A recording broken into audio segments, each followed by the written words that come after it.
We're back. People, we talk to some artists and they say, I use the Cintiq or the Wacom, and we talk to other people that use traditional methods. So what is your preference? Is it traditional pen and paper, or is it? You know what? Okay, so and this is when I was talking to Jerry before we interviewed him for the show that's coming up at the end of the month. When I was just in a private conversation we were having, we talked about that. We talked about the reason why he started drawing in that tablet, right?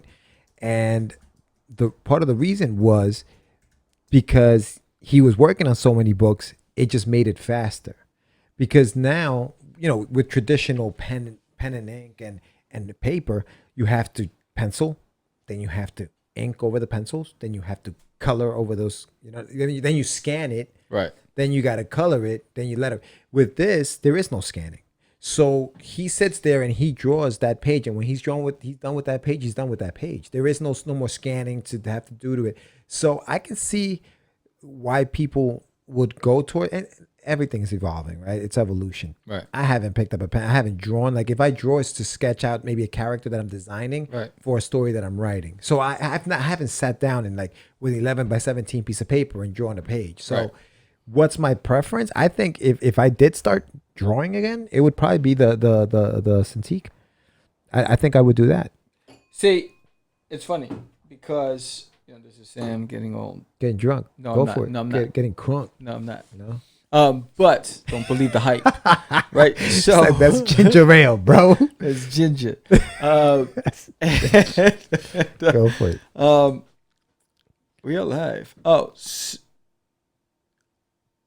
it's for me. I like drawing on traditional paper. You do. To conceptualize my stuff.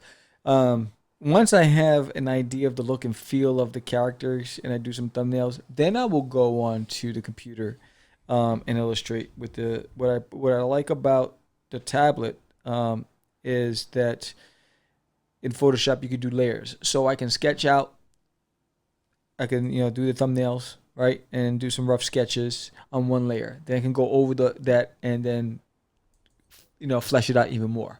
And then I add another layer, and then I can start inking over that, right? And then you can wind up eliminating those layers, and there's no erasing. So I do prefer, I like both, because I love the feel of a pencil and a pad.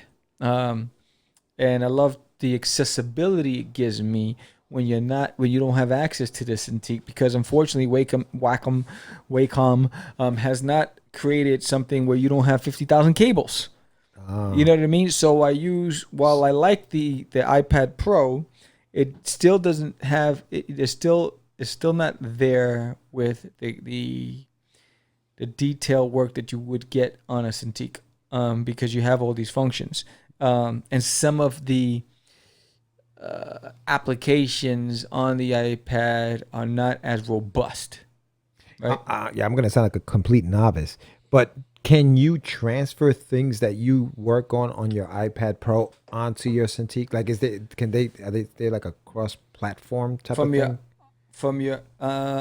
You lose some things. You do, okay. Or it's like, for instance, I tried it once, right? So, and I get frustrated fast, right? So I get frustrated, I'm like, done. So I was working on something on the iPad. I was like, oh, this is hot, right? Yes. So I'm going to bring it into my Photoshop, and then it was very grainy. It looked like it was pixelated. Yes, you lost that fine. Oh, interesting. Right, and so so the problem is that now I have to go back and research. I'm sure there's a way to avoid probably. that. Yeah. I was there is. I don't have time for this. Right. You're killing me. Smalls, you're killing me. Right. So I think, I wonder, for artists out there and writers out there, what do you prefer? You prefer a tablet? When we're talking to a previous guest of ours because of the time zones and I don't know if I'm in the future or in the past yet. He preferred using the tablet, right? The Cintiq. Who was that? Jerry. Oh, Jerry. Yeah. You're blowing me up. Yeah. He's in the future. We're in the past. Yeah. Right. Yeah. Oh man, Lender. Right. So it's a matter of preference. I'm so crazy. You so crazy.